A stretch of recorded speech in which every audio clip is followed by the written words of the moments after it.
기본적으로 기후는 자연에 영향을 준다. 기후 또한 자연이지만 지상에만 국한되는 것이 아니라 우주까지 비롯된 인력과 태양광 등이 좌우하는 것이 대부분이다. 이런 어려운 생각을 되뇌며 복잡하기까지 자신이 처한 상황을 되짚어보는 성철은 취미로 도보여행을 하는 중이었다. 무척이나 더웠다. 이미 소지한 생수는 동이 나버리고 말았다. 단지 물 때문에 자신의 가방이 무거워질 것 같아 귀찮아서 적게 담아온 것이 실수였다.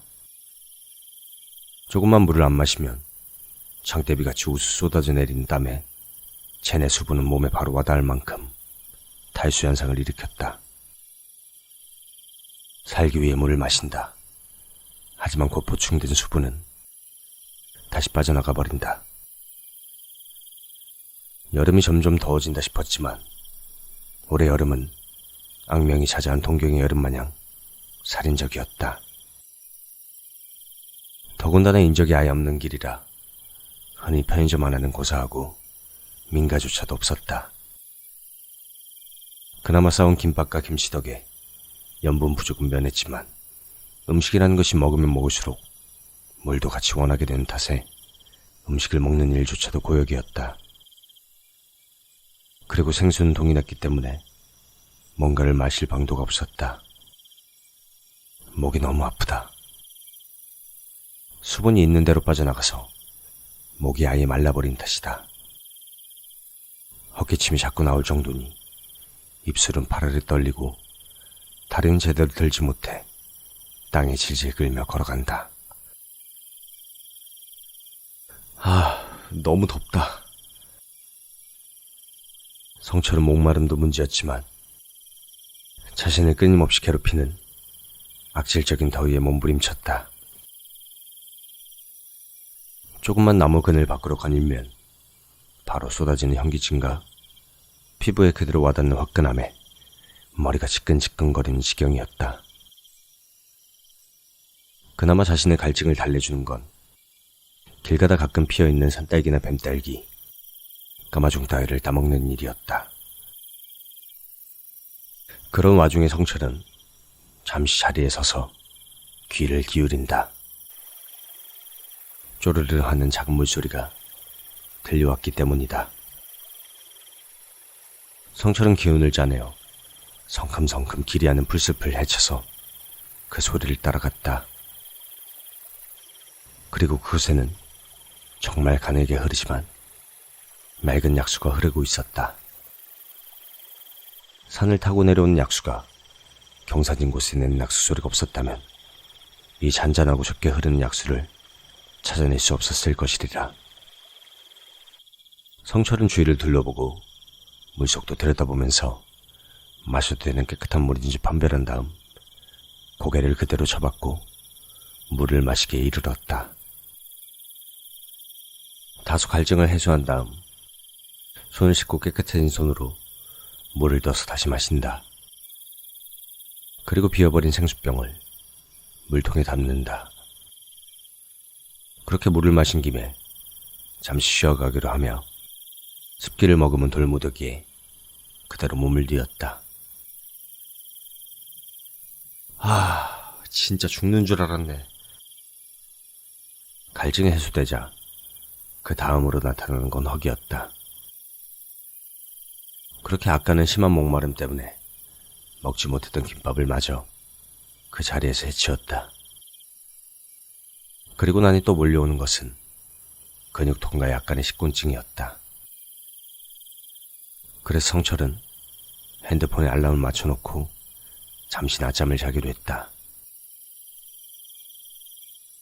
풀숲을 헤치고 들어온 풀과 나무 모덕이 한가운데인지라 녹음이 짙은 선선한 산바람이 땀을 식혀주고 우거진 나무들이 살인적인 태양광을 가려주고 있으니 몸은 나른해지며 기분 좋은 선선함이 잠으로 성철을 이끌었다.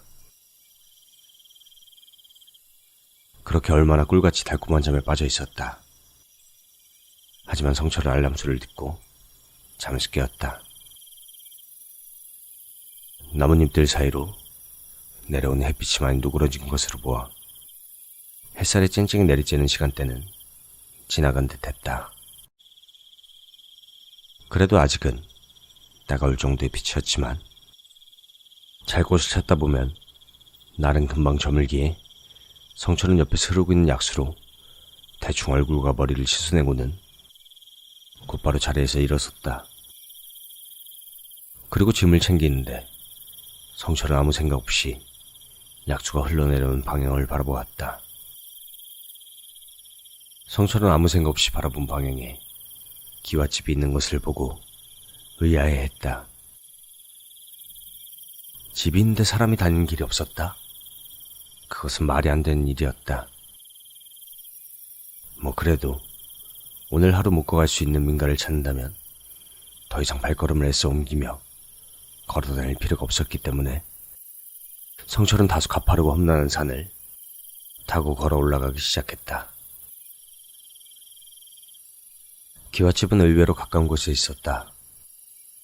성철은 왜 시내를 찾아서 물을 마시고도 그 바로 위에 위치한 집을 보질 못했나, 뭐 이런 의문이 자리잡았지만 갈증 때문에 정신이 없었던 탓이라라고 가볍게 넘겨가면서 애써 기와집의 문을 두드렸다. 기와집의 외관은 그렇게 낡지 않았다. 숲속 한가운데, 나무가 우거진 숲을 한가운데에 자리잡은 한옥인 것을 생각하면 누가 관리를 하고 있는 것인가 하는 생각이 들 정도로 외벽은 깨끗했다. 문을 두드렸지만 안에서 소리가 나진 않는다. 성철은 재차 문을 두드리며 소리를 높였다. 저 안에 아무도 안 계십니까? 저 안 계세요? 그리고 잠시 침묵하며 안에서 들려오는 소리에 귀를 기울였다. 역시나 아무 소리도 들리지 않는다. 그러다 문득 벽 너머를 보게 되었는데 흙먼지는 적었지만 다소 낡은 기와가 여기저기 금이 간 것이 눈에 띄었고 그 너머는 빈약하게 휘어서 솟아오른 대나무들이 눈에 들어왔다. 집안에서 대나무를 기른다는 이야기는 들어본 일이 없었다. 성철이 알고 있는 가벼운 지식으로는 대나무는 음기가 강하고 기의 흐름을 끌어놓는다 하여 집안에서 기르지 못하게 하는 나무라고 알고 있었다. 의아한 생각을 가질 무렵 끼익하는 낡은 경첩의 비명소리와 함께 성철이 두들긴 문이 조금씩 움직이며 손님을 맞았다. 성철은 그 소리에 깜짝 놀라 대나무를 바라보던 자신의 시선을 문을 향해서 돌렸다. 하지만 문만 살짝 열렸을 뿐 문을 연 사람은 아무도 없었다. 원래부터 열려 있었나 싶어 성철은 조심스레 집 안으로 발걸음을 떼며 말했다. 저 일단 들어가겠습니다. 집안에 아무것도 없는 것 같아 들을 사람도 없을 것이라는 생각이 지배적이었지만 성철은 예의상 운을 뗐다. 내부의 모습은 한눈에 집의 내부가 훤히 보이는 여느 집들과는 달리 양옆에는 대나무들이 서 있고 눈앞에는 한옥 건물의 붉은 외관의 일부만 눈에 들어올 뿐이었다. 전체적인 모습은 볼 수가 없었다. 다른 곳을 보려면 건물을 빙 돌아서 양옆으로 나 있는 길을 통해 이동해야 할 듯 보였다. 집은 다소 그늘이 짙고 따가운 햇살이 느껴지지 않을 만큼 서늘한 느낌을 주었다. 성철은 바로 건물 안으로 들어서기보다 외관을 더 살피기를 택했다. 건물 옆에 난 좁은 길을 따라 빙 돌아 건물 뒤로 걸어간 성철은 뒷마당에 사당 비슷한 작은 건물이 두 채가 더 있는 것을 보았다. 그리고 사당 뒤편에는 어둡고 습한 기운이 무럭무럭 올라오는 우거지고 어두운 숲이 자리 잡고 있었다. 그리고 두 채의 사당 뒤편에도 역시 대나무들이 자리 잡고 있었다. 성철은 더 볼 것 없겠다 싶어 다시 정문으로 돌아가 건물 입구의 문을 두들겼다.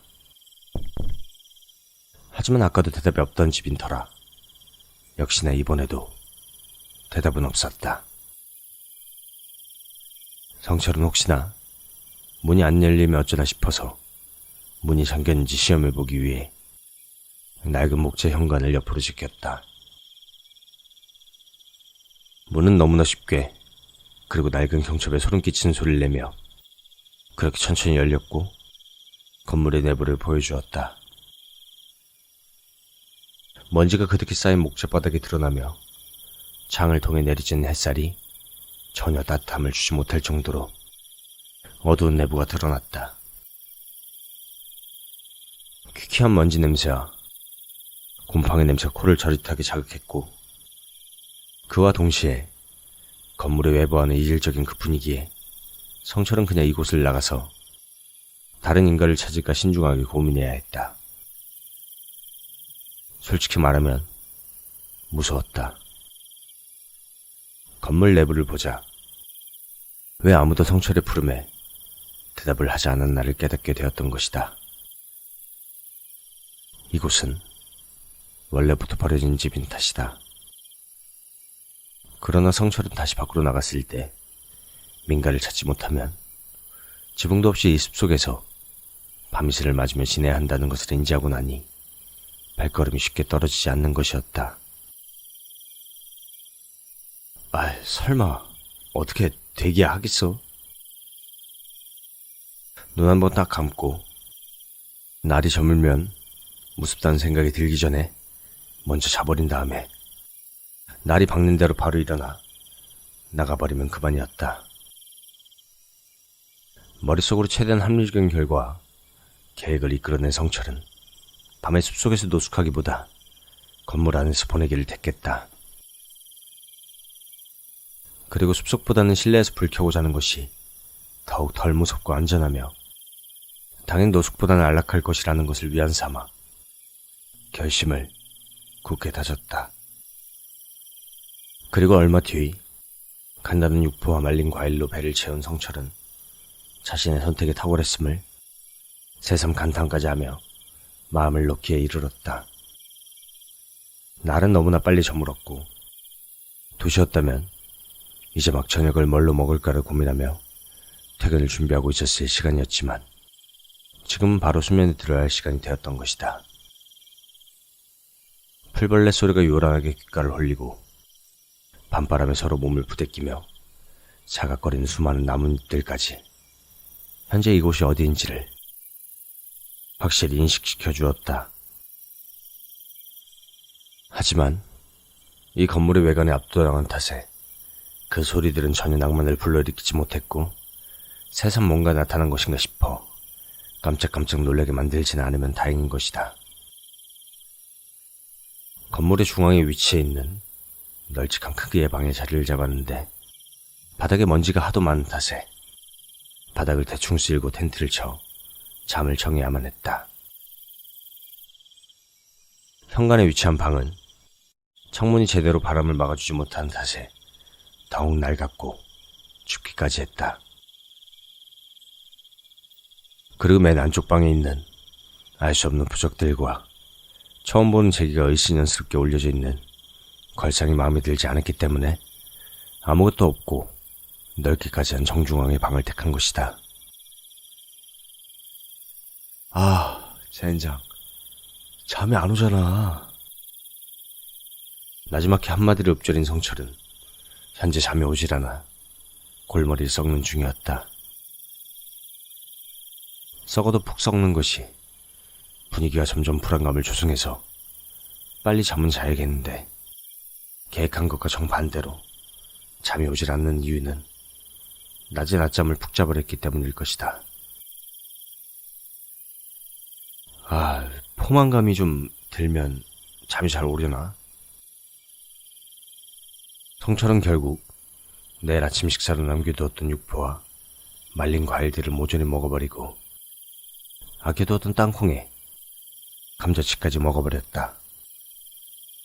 그러고 보니 입이 너무 짜고 갈증이 난 탓에 낮에 담아두었던 물의 거의 대부분을 마셔버릴 수밖에 없었다.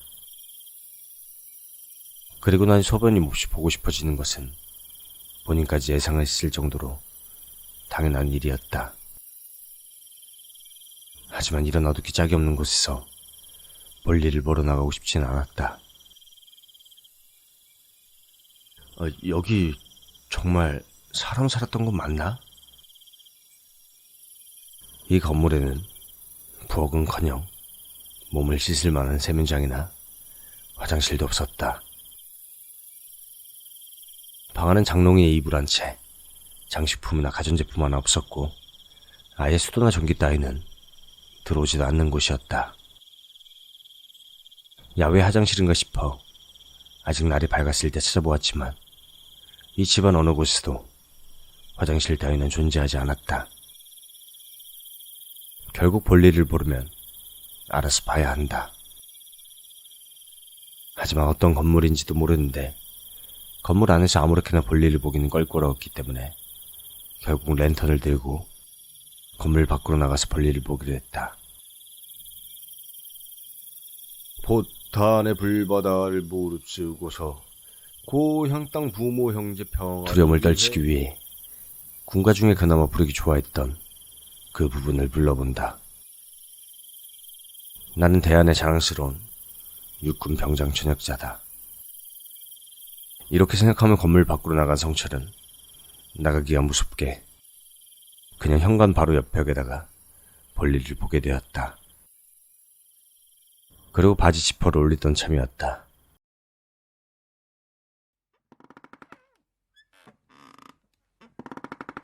들릴 듯 말 듯한 크기로 나무로 된 마룻바닥이 연거푸 눌리는 소리가 건물 안에서 작게 들려왔다.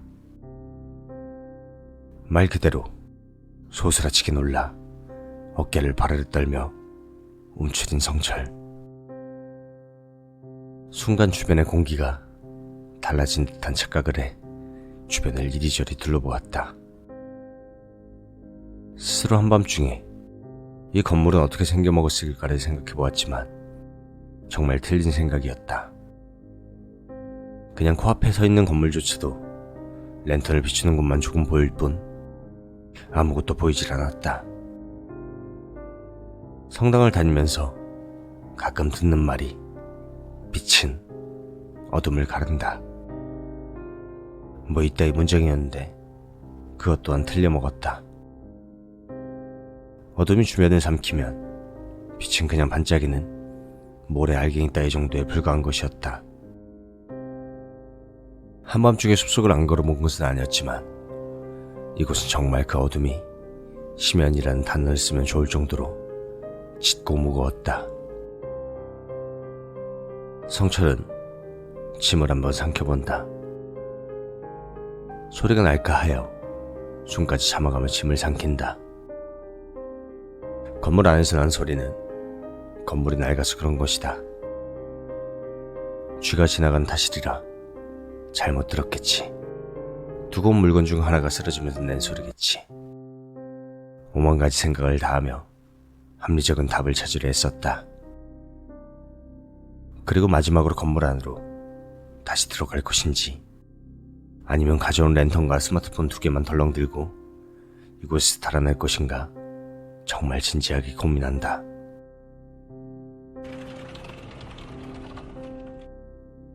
성철은 결국 건물 안으로 들어서는 것을 택했다. 아직은 군대에서 선임이 온갖 무서운 건대괴담으로 간담을 서늘하게 한 뒤 서게 했던 탄약고부초를 회상하며 버틸 수 있을 것 같았다. 그때는 정말 바지에 지릴 뻔했지. 아니, 조금 지렸던가? 이런 시덥다는 생각을 하며 문을 조심스럽게 열어 제끼고 실내에 다시 들어선 성철. 그 자리에서 발을 뗄 수가 없었다. 건물을 나설 때 성철은 방 안으로 쉽게 들어갈 수 있게끔 캠핑용 랜턴을 방 안에 켜두고 나섰었다. 그런데 현재 건물의 내부는 성철이 들고 있는 랜턴 외에는 아무런 빛도 없었다. 성철은 황급히 랜턴을 바닥으로 향했다. 혹시 누군가가 들어와서 방 안에 랜턴을 끈 것이라면 먼저 들켜서 좋을 것이 전혀 없는 것이다. 상대가 어떤 사람인지 전혀 모를 일인 까닭에 조심히 상대가 누구인지를 파악하는 것이 먼저다. 그렇다면 자신이 들고 있는 불빛이 상대의 눈에 띄지 않는 것이 좋기 때문이다. 사실 의심 가는 구석이 약간 있긴 했다. 이 큰 건물 뒤편에 작은 건물 두 채는 끝내 안에 뭐가 있는지 들어가 보질 않았기 때문이다. 그곳에 사람이 있었을 수도 있었다.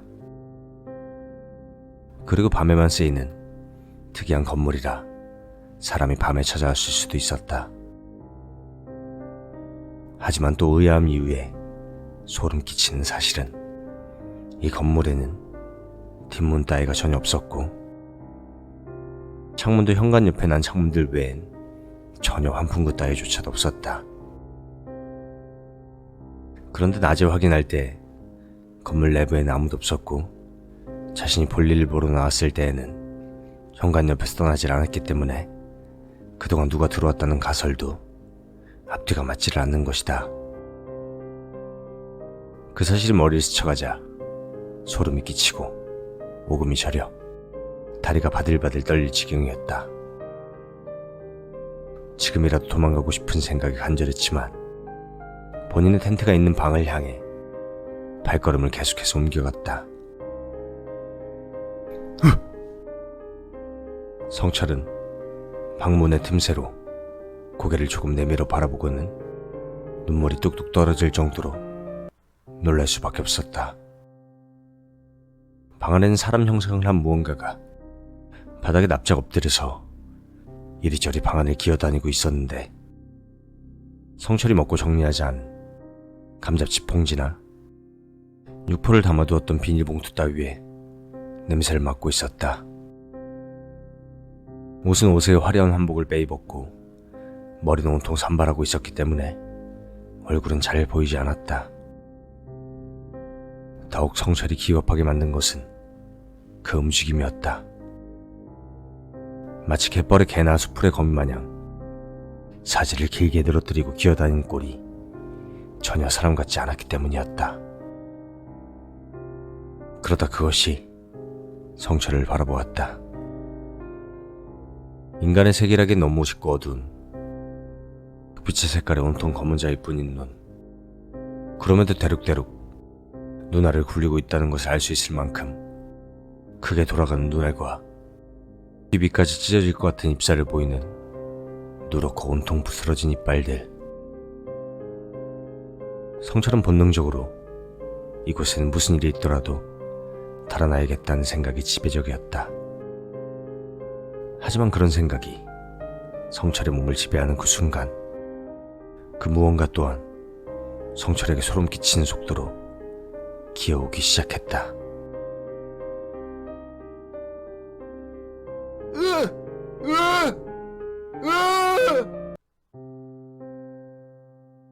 처음에는 오금이 저리고 다리에 힘이 풀린 까닭에 제대로 걷지도 못하고 비틀거리며 도망치다가 그 무언가가 문을 힘껏 열어제끼는 소리가 나자 정신 차리고 맹렬한 속도로 도주하기 시작했다.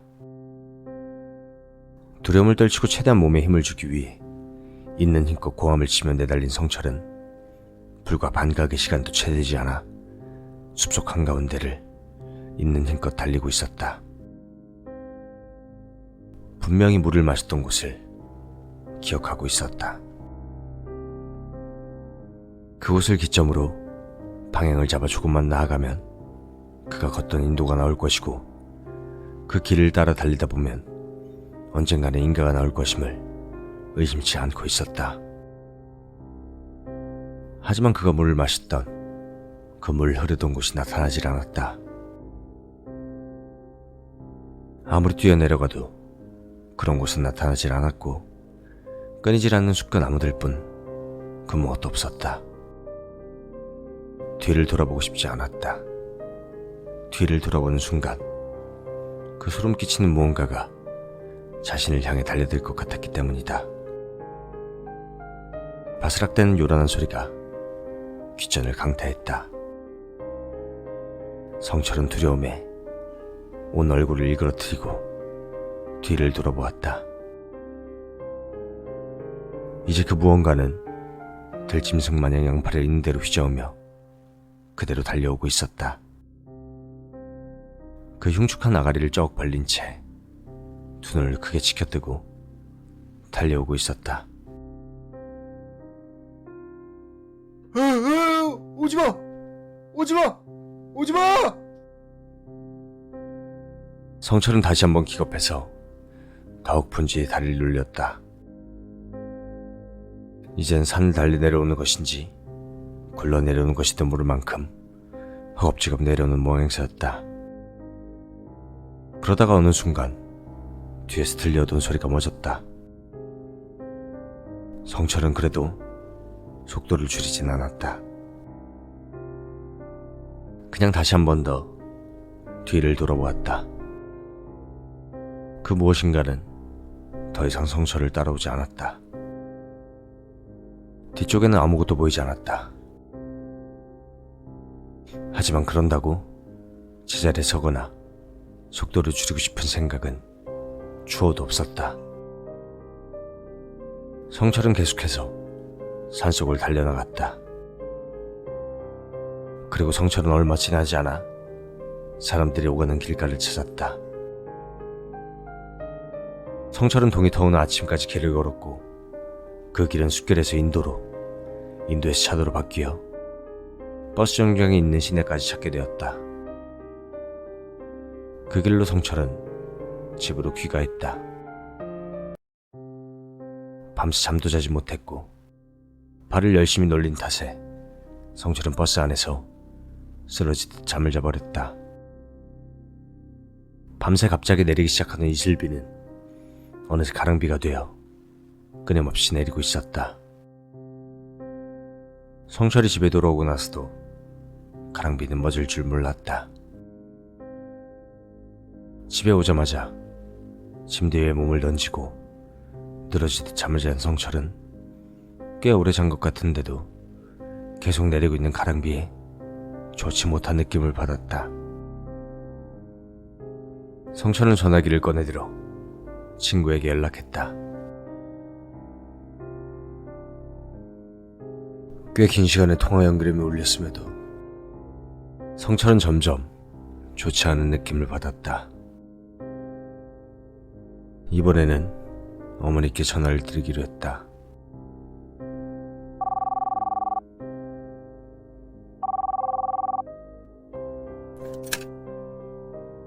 이번에는 전화를 받았다.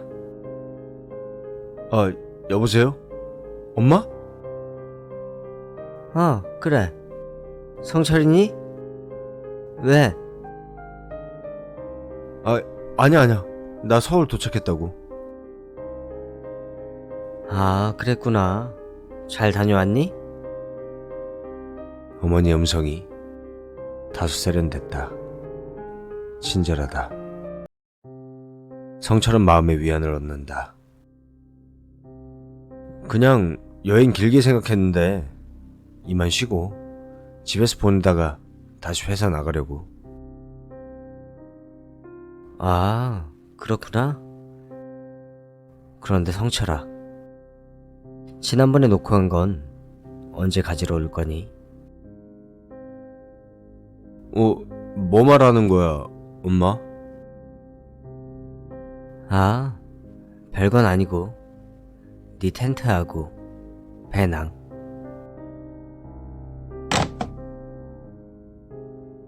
성철은 숨이 턱 막히는 듯한 그런 느낌을 받았다. 무섭고 소름 돋는 느낌에 자신이 어디다가 전화를 걸었는지 다시 한번 확인했다. 어머니의 전화가 확실했다. 그래서 성철은 다시 걸어보기로 했다.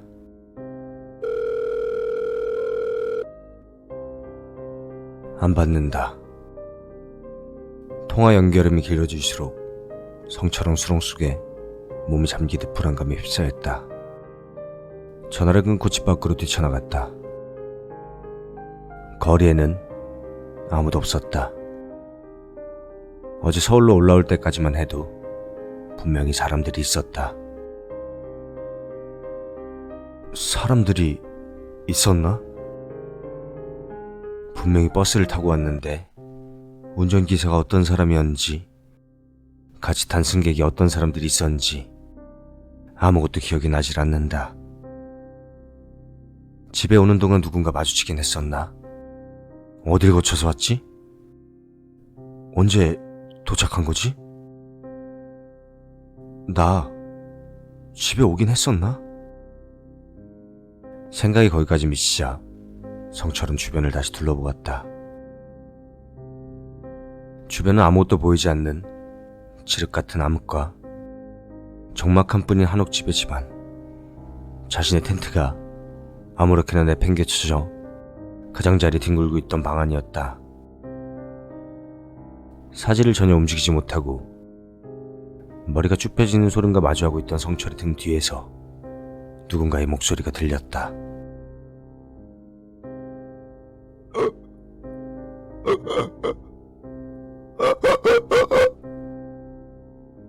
성철은 짐승 같은 비명을 지르며 뒤를 다시 돌아보고 한 번 더 밖으로 뛰쳐나갔는데, 성철의 등 뒤에는 그때 따돌린 줄 알았던 그 괴물이 고개를 연신 빙글빙글 돌려대며 그렇게 서 있었다.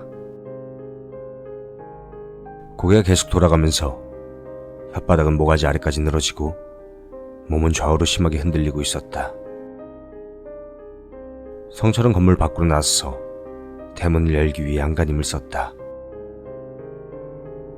대문이 전혀 열리지 않는 까닭에 더듬듯이 문짝을 들여다보니 여기저기 못질이 되어 문을 열 수가 없었다. 성철은 그 무언가가 자신을 따라 나오기 전에 숨기 위해서 건물의 뒤편으로 향했다. 비가 추적추적 내리고 있는 와중에 작은 사당 두 채가 성철의 눈에 들어왔다.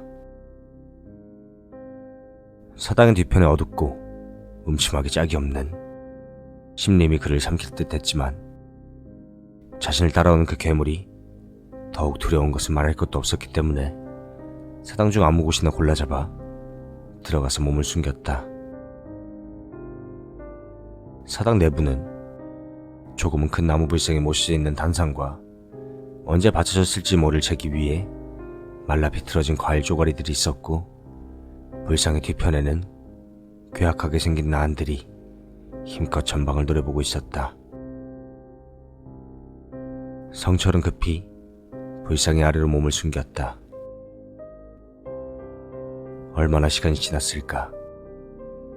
문 밖에서 다소 이질적인 소리가 들려왔다.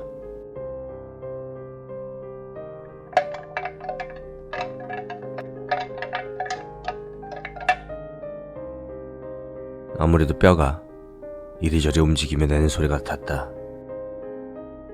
성철은 힘껏 머리를 감싸 안고 몸을 웅크렸다. 우리 놀래? 같이 놀지 않을래?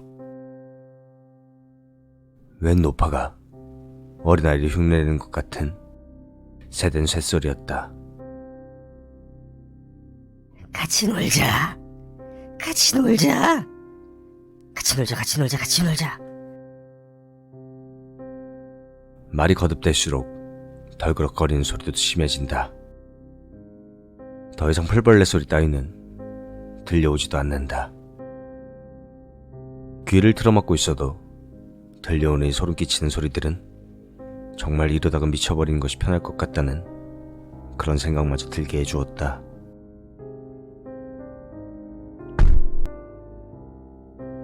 성철이 숨은 사당의 문이 한 차례 흔들렸다.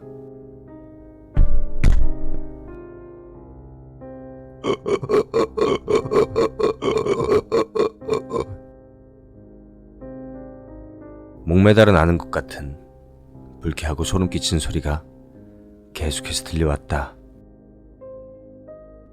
덜그럭거리는 소리는 이제 노드득거리는 격한 소리로 바뀌었고, 문을 잡아 뜯을 것 같이 그 무언가는 새 책의 문을 두드렸다. 정신이 온통 혼미해지는 가운데 성철이 마지막으로 본 것은 작게 흔들린 자신 위에 놓인 나무로 된 불상이었다. 정신을 잃어버린 성철이 깨어난 것은 꽤 시간이 지난 뒤였다. 그가 깨어난 곳은 정신을 잃은 그 끔찍한 집에 사당이 있던 바닥 따위가 아니었다. 전기도 들어오는 일반 가정집의 이불 위였고 성철은 금세 안도하며 펑펑 울음을 터뜨렸다. 엄마. 그러게 사내 자식이 질질 짤 짓을 왜 하고 앉았어? 어떤 노파가 성철을 꾸짖으며 방에 들어섰는데 머리는 가지런히 정리에 비녀를 꽂았고 약간 밝은 옥색의 저고리는 다소 낡아 보풀이 일어나고 있었지만 관리를 잘했는지 형태만큼은 가지런히 각이 살아있었다. 묘한 인상을 주는 그 노파는 성철이 앞에 간단히 차려진 밥상을 놓아주었다. 그거 다 먹으면 정리하지 말고 그냥 바로 옆방으로 들어오니라. 노파는 그 말과 동시에 방을 나갔는데 성철은 갑작스럽게 나타난 노파에게 깜짝 놀랐지만 이내 일반적인 사람이라는 것을 깨닫고 더욱 안심하기에 이르렀다. 달콤한 수면 끝에 주어진 꿀맛 같은 식사라 조금이라도 더 즐기고 싶었지만 사람 옆에 머무르는 것이 더욱 안심이 되기에 성철은 급히 식사를 해결하고 옆방으로 나섰다. 그 방엔 인자한 보살들과 무시무시한 나한들이 한데 그려진 벽화 앞에 금색의 큰 불상이 자리를 잡고 있었고 그 앞에 노파가 앉아 있었다. 노파는 대뜸 성철이 앉기도 전에 물어왔다. 네가 본 게 무당 옷을 입고 있드나? 예? 무당 옷을 입고 있었냐고. 네가 본 그것이. 성철은 기억도 하기 싫은 그 끔찍한 순간들을 천천히 다듬어 자기가 보았던 것을 설명했다. 옷의 종류를 몰랐기에 본 것대로 설명했고 생김새나 움직임 또는 그것이 내던 소리까지 천천히 설명했다. 그리고 그 이야기를 듣는 노파의 얼굴은 점점 더 일그러졌다. 그러게 허락도 없이 남의 집에는 왜 들어가 이놈아? 아니 아무리 불러도 아무 대답도 없더란 말입니다. 그리고 당장 날이 저물어서 노숙할 판이기도 했고요. 아이고 이 망할 놈아. 그 집은 사람 살라고 지어놓은 집이 아니란 말이여. 노파는 등 뒤에서 낡은 책 하나를 꺼내 성철이 앞에 놓았다. 작은 나무 문패로 표시해둔 부분을 펼쳤는데 그곳은 항아리 하나와 잘려나간 사람의 손목같이 그려진 기분 나쁜 붓그림이 그려져 있었다. 옛날에는 말이다. 되먹지 못한 무당들이 종종 말 잘 듣는 귀신을 만들기 위해서 어린아이들을 납치하기도 했다. 그리고 그 납치한 아이들을 항아리에 넣고 있는 대로 굶게 아사 직전까지 몰아넣은 뒤에 눈앞에 맛있는 음식을 놓아주는 거야. 그럼 이제 막 죽을 판인 아이가 온 힘을 다해 음식을 향해 손을 뻗는데 그때 그 아이의 손목을 잘라 따로 보관하고 아이는 항아리 속에 죽여서 묵히는 게야. 그러면 태어나는 것이 세탄이라는 것이다. 에휴. 한숨을 푹 쉰 노파는 유기주전자의 차를 따라 성철이 앞에도 놓아주고 자신도 한 모금 마셔 목을 죽였다. 차 속의 모과 향내가 코를 기분 좋게 간지렸다. 그리고 그 세탄이가 점점 원한이 자라서 나중에 그 본질을 잃게 된 것이 세운이라는 놈이다. 네가 본 그 놈이 세운이라는 놈이지. 노파는 펼쳐졌던 책을 다시 가져가 정리하며 말을 이었다. 세훈이는 지역마다 전해지는 모양이 달라. 당연하지. 사람도 100번이면 100 다른데 귀신이라고 뭐가 다르겠냔 말이야. 어떤 원한을 먹고 자랐는지, 어떤 생각으로 지냈는지에 따라 그 모습은 다 달라. 그런데 넌 잘못 걸렸어. 이건 악귀야. 악귀. 그리고 책 사이에 끼어두었던 나무 문패를 성철에 던져준 노파는 자리에서 일어서서 방 한켠에 가지런히 개켜놓은 무당 옷을 입으며 성철을 떠밀었다. 조금이라도 늦기 전에 움직여야 한다. 빨리 나갈 채비를 해. 네 짐은 내가 다 정리해두었으니 챙겨서 가지고 나오렴. 네 신상을 정리하고 세훈이를 달래지 않으면 안 된다. 노파는 자신이 아는 무당 2명을 더 불러 그렇게 이동했다. 젊은 여자와 나이가 지긋한 남자가 찾아왔는데 이들 중 남자 무당이 끌고 온 승합차에 모두가 몸을 싣고 움직이는 것이다. 걱정되더라도 최대한 정신을 맑고 밝은 생각만 해. 그게 실질적으로 조금이라도 도움이 되거든. 네 몸을 양기로 채우는 일이니까 말이다.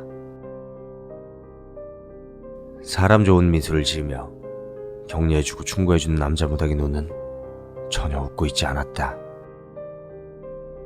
젊은 여자 무당은 아무 말도 하지 않고 계속해서 무언가를 중얼거리고 있었으며 노파는 성철의 손을 잡고는 단 한순간도 놓지 않았다.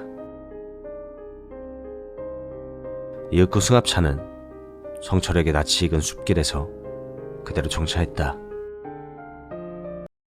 조금 산길을 걸어 올라가다 보니 보기만 해도 소름 끼치는 그 한옥의 모습을 드러냈다.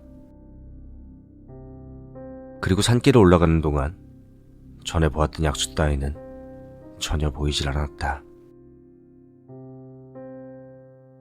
여길 잘도 찾아서 왔구만. 이 근처에는 사람도 안 사는데 말이야. 남자는 조심스럽게 한옥의 대문을 열며 말했다. 네가 사당으로 숨은 것은 잘한 것이다. 다른 곳에 숨었거나 밖으로 도망가려 했다면 영영 벗어나지 못하고 죽었을 게야. 무당들은 어떤 의식을 준비했는데 젊은 여자 무당은 두 채 사당 앞 가운데에서 무릎을 꿇고 앉아 계속해서 무언가를 중얼거렸다. 그리고 성철은 사당 중 하나에 들어가 불상 아래에 자리를 잡고 누웠고 그 앞을 나이 든 남자 무당이 지켰다. 마지막으로 노파는 반대편 사당에 들어가 허수아비를 세워놓고 앉아 불상 앞에 재를 올리고 있었다. 성철은 이 순간이 햇볕이 쨍쨍한 대낮임에도 불구하고 너무나 불안하고 두려워 감히 어느 한 곳에 시선을 맞추지도 못했다. 모두가 알지도 못하는 자신을 위해 이렇게 애써준다는 것이 고맙기도 한 까닭에 이 일이 잘 끝나면 복채라는 것이라도 최대한 많이 건넬 생각이었다. 사실 돈뿐만이 아니라 원하는 바가 있다면 최선을 다해 해주고 싶다는 생각마저 들었다. 시간이 지나면 지날수록 여자 무당의 손은 점점 떨려왔고 사당 안에 누워있는 성철의 눈에까지 그것이 들어올 정도였다.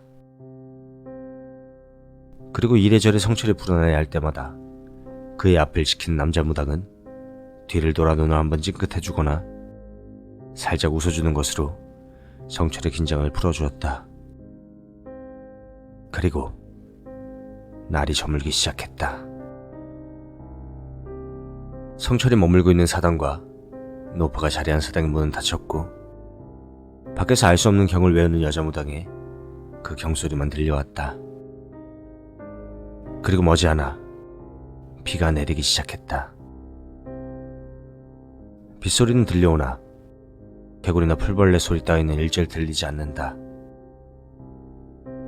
알 수 없는 적막함이 주변을 가득 메우고 숨을 턱턱 막히게 한다. 그리고 날이 완전히 저물어 어둠에 휩싸이자 절대 듣고 싶지 않았던 소리가 들려오기 시작했다.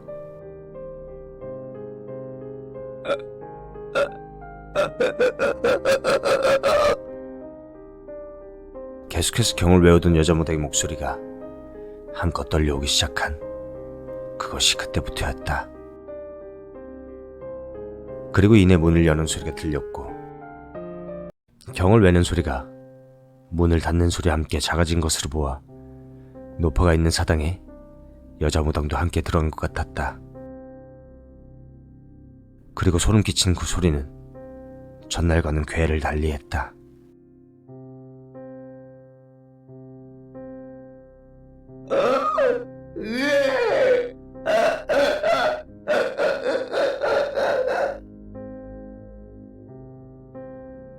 발작적인 그 괴물의 비명과 더불어 빗소리 또한 점점 더 요란해져 갔다.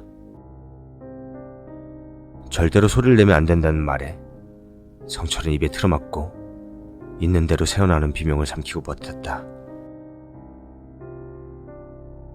눈물이 마구 쏟아져서 끄끄하는 소리가 숨소리에 섞여 그렇게 나올 것 같을 때에는 아예 숨을 참아버렸다.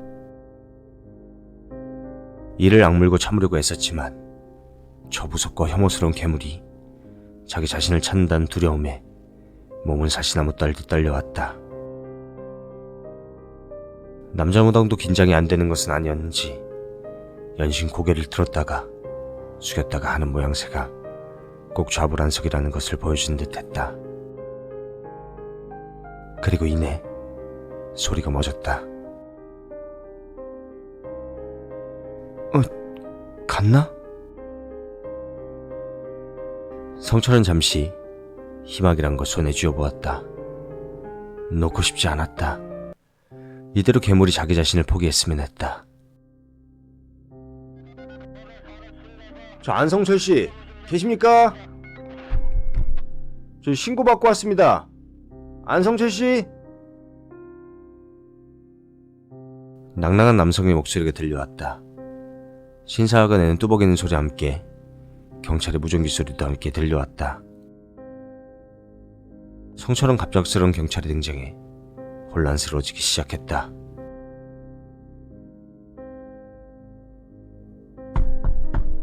저 안성철 씨, 저 그 사람들은 위험합니다. 위험한 사람들이에요. 계시다면 응답해 주세요.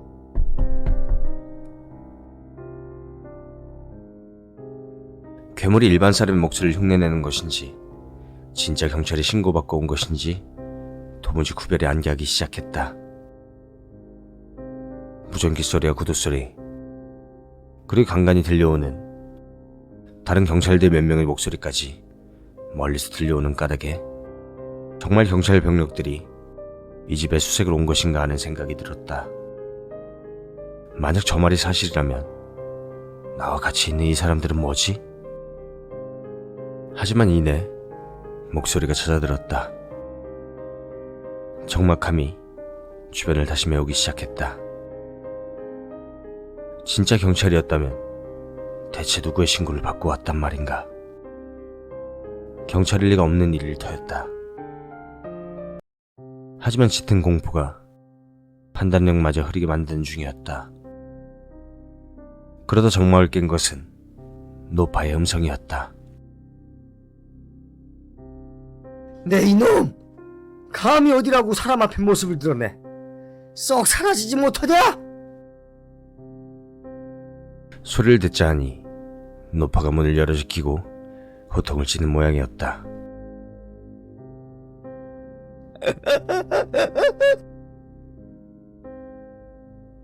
썩 꺼져라! 그리고 노파의 일갈과 함께 주변은 씻은 듯이 조용해졌다. 빗소리 또한 멎었으며 더 이상 그 소름 끼치는 소리는 들려오지 않았다. 잠시 뒤 누군가 문 앞에 걸어와 문을 살짝 두들기고 말했다. 노파의 음성이었다. 아휴, 이제 됐다. 나와라. 다 끝났으니까 앞으로 아무데나 싸돌아다니고 그러지 말거라. 욕 봤다. 그 한마디에 모든 감정이 풀어지며 또다시 감정이 북받쳐 오르기 시작했다. 성철은 기쁜 마음에 자리에서 일어났다.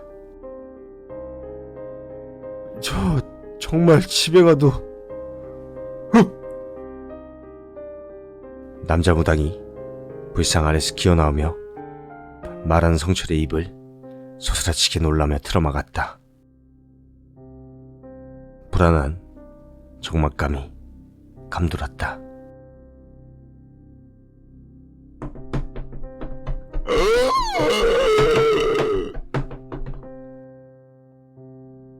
문을 부실 듯 두들기는 그 음성은 괴물의 것이었다. 그래, 속았다. 성철은 기겁하며 불상 아래로 기어들어가 있는 대로 몸을 떨기 시작했다. 그때 노파의 목소리가 들려왔다. 네가 찾는 게 이놈이냐? 쏙 데려가라. 내 귀찮아서 못 참겠다. 노파는 무엇인가를 뒷마당에 던지며 크게 소리쳤다. 아마도 아까 가지고 들어갔던 허수아비인 것 같았다.